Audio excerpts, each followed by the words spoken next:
The lore and storytelling of Flesh and Blood is incredible. When I first got into the game, I bought a lore book, and it was part of the retail kit that was sent out to the stores. And the book itself is top-notch quality. It's a really nice book. And just flipping through the pages, seeing all the illustrations, and reading through and listening to the stories and everything that was built around it, I was just blown away. It was incredibly well written and designed and put together. It was just like top notch. And I think it's really misunderstood out there in the public realm of Flesh and Blood. If you have, these trading cards, these are snapshots in time, like windows in time, and it's up to us, right, as the community who love this game, to look at all these snapshots in time and like piece them together like puzzle pieces of a woven tapestry to spell out a story, right? There's story elements that are unfolding. And I think that it's very misunderstood where people think, well, the lore hasn't been written, we haven't seen it as much. And James White talked about it in an interview that the lore writers they originally commissioned had some conflict of interest, or they couldn't write the lore for some reason, and that's why there's been a halt on that. But I think there's a lot of things in the Flesh and Blood lore that are meant to be explored, that are meant to be a black hole where you don't know for sure, and you have to piece together the bits and pieces that you get, the little puzzle pieces, and kind of fill in with your own imagination of what you think is happening here, right? And I really want to talk about the concept, an amazing quote that I heard in the last couple months. It's, "Canon is the death of storytelling." Now, this quote came from John Wick. I'll put a link down below to the video that I heard him talk about this quote, and talking about Legend of the Five Rings is the game he was a part of, which probably is the most story-driven TCG of all time, and probably the best story-driven TCG of all time, I would say. Just the fact that different tournaments and such, I believe whoever won the tournaments got woven into the whole fabric of the reality. It was a really story-driven TCG. It was very interesting in that nature. So I really want to talk about that concept. And that concept is very, simple if you think about it. Canon is the death of storytelling.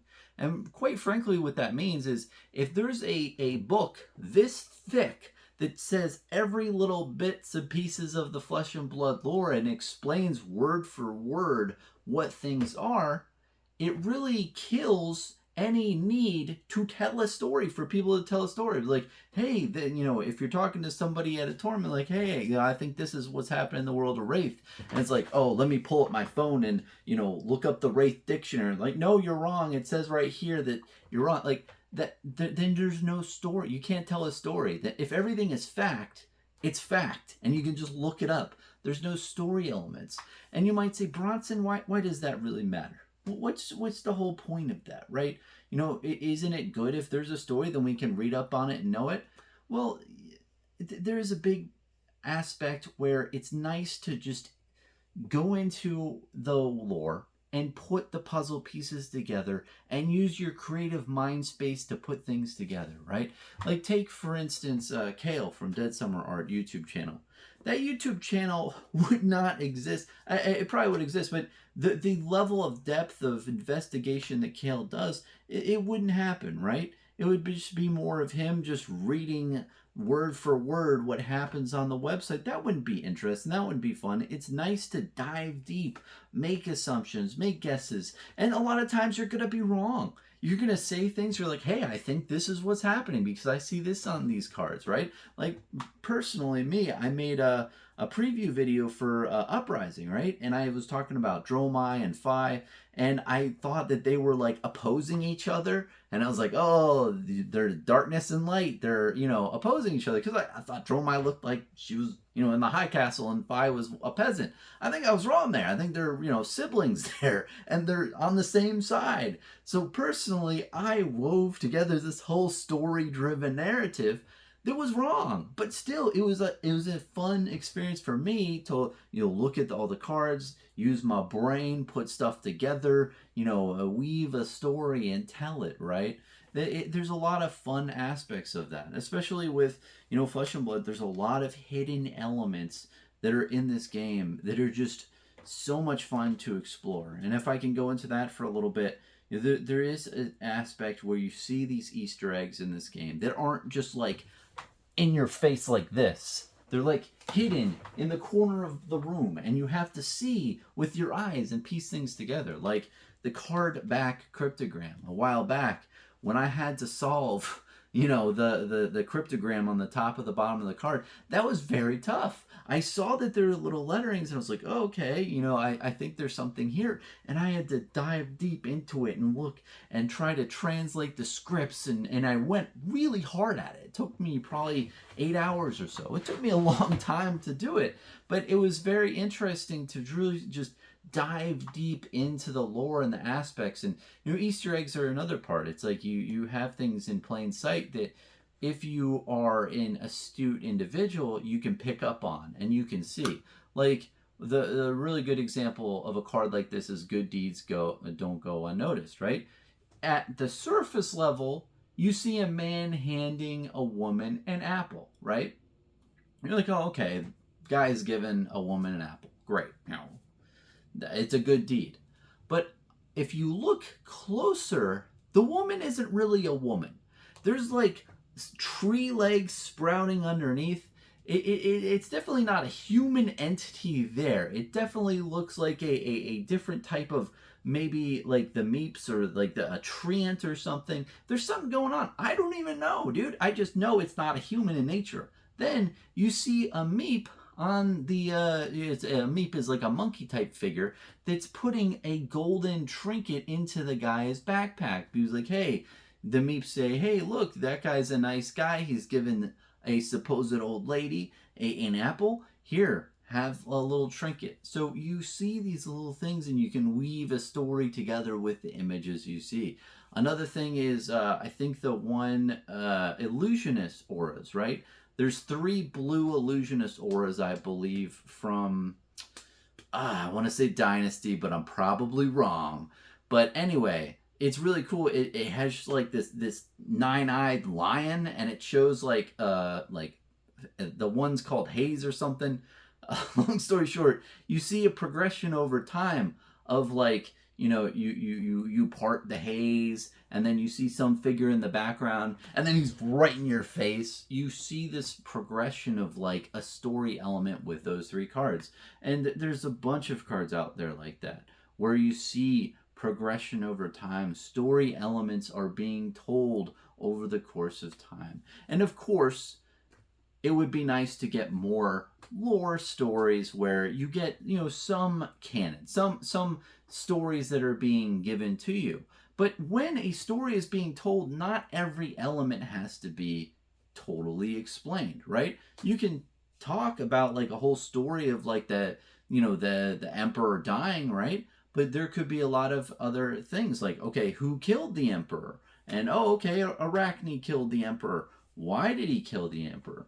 Well, he was probably contracted because he's, you know, part of the what is it? Outsiders, you know, the pits, right? But, you know, what's the story behind him? He's a spider? How did he become a spider? You know, there's all these questions that you can embed if you don't just tell all the facts in the story up front.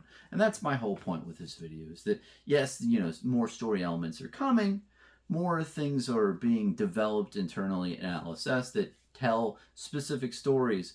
But I think that what they do that's really great is they leave a lot of things open to interpretation. That's a summary of this. Is you can tell a story, but don't say every little fact and detail and layer it out for people, right?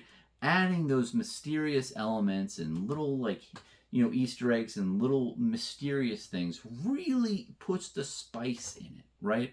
And that's, I think, the biggest thing that's misunderstood about Flesh and Blood lore overall and storytelling is like, canon is the death of storytelling. If you say every little thing, it's not fun to investigate. It's not fun to go into it. Not fun to question and go down those rabbit holes, right? And I think that, you know, overall in the future we're going to get some more lore. and it's gonna be very nice. And we're gonna piece together a lot of puzzle pieces in the past, but I really hope they keep the elements of surprise or elements of mystery in the storytelling of Flesh and Blood, to where you don't know for sure certain things, to just like leave it open interpretation. But I think that there's not only that, right? You can't just make questions for the public. You have to leave little breadcrumbs along the way. If you don't add the breadcrumbs, then people won't follow the breadcrumbs. People will not go down the rabbit hole. You have to feel like there's a rabbit down the hole to want to go down the hole. For instance, I have this theory, ongoing theory, I've talked about in the past. I think Benji is a time traveler. I think he's a time traveler from the past. He's in the present right now, present of WTR, or the War of the Monarch or whatever. The baddies coming from the other world into the current world, the demons and whatever. I think Benji's a time traveler. He's coming to the present, and he has like some mission that he's on. He's doing something, and he meets up with Katsu, right? But the reason why I think that is there's a little breadcrumbs. The first big breadcrumb is that in the outsider's whole like shtick in the product sheet, there's a thing that says the past is invading the present. And if you look at that on the surface, on the glance, you're like, oh, Azuri, her past is invading her present, meaning her past of the Mugenshi clan is invading her present in the pits, right? Okay. But I think it has a dual meaning. I think it also means that Benji is the past and he's invading the present. And I could be totally wrong with that. I could be completely off my rocker. Maybe I'm completely wrong and Benji's just part of another clan. He's like, hey, I'm a little boy. I'm doing something else here. But then that begs the question: what is he on a mission for? He's on a mission. What's he doing? Like, being a stranger and walking around. So I digress. I don't want to go on too far, but it's just those little snippets and those things in Flesh and Blood lore really make it just that much better. And something else about the lore book. What's something that was really cool is at the very back of the lore book, right? It ends on the demonastery, right? And showing, hey, the next set is Arcane Rising, and it shows like a couple images and such, right? Well, there's like hidden text within the images, and if you read it, it has a saying and everything. You have to decipher the text, and even on the Arcane Rising box, they have text as well. But it's not only just the text, but there's also different story elements in the cards. It's just, yeah, it's so damn good. And I hope that this video has really exemplified that and really explained, like, hey, even though you might see that things aren't fully pieced out, right? That is not a flaw. That's a feature. And that was also from John Wick. I'm going to quote him again. He also said, it's not a flaw, it's a feature that you have storytelling and people who may not be saying things 100% correctly, but it's fun to talk about it. It's fun to investigate. It's fun to make inferences and just guesses and what you think is happening in the lore. And then not only that, but then regurgitating, telling it to people, being Dead Summer Art, talking about the lore and different theories and everything, like who is Fyendel and all that stuff. There's so many things to explore, and and just to leave it off as well, it's not enough to just leave blank open questions. You got to sprinkle in those breadcrumbs. And I've seen that a lot with the Legend Story Studios. They do that, and they do that especially through the cards. The cards are the windows in time. These are the breadcrumbs. You can find the breadcrumbs in the card art, and the art, in the sets. So I hope this video has been good at really just explaining that out there, because it's definitely something that's misunderstood, I think. And definitely there hasn't been a lot of lore. Like James White has said that the lore writers weren't able to make lore in the last 3 years that he wanted. So yeah, there's that. But there's also a lot of things that are open to interpretation that I believe are completely intentional. And it's been a lot of fun, man. Thanks for listening. Let me know what you think. Cheers.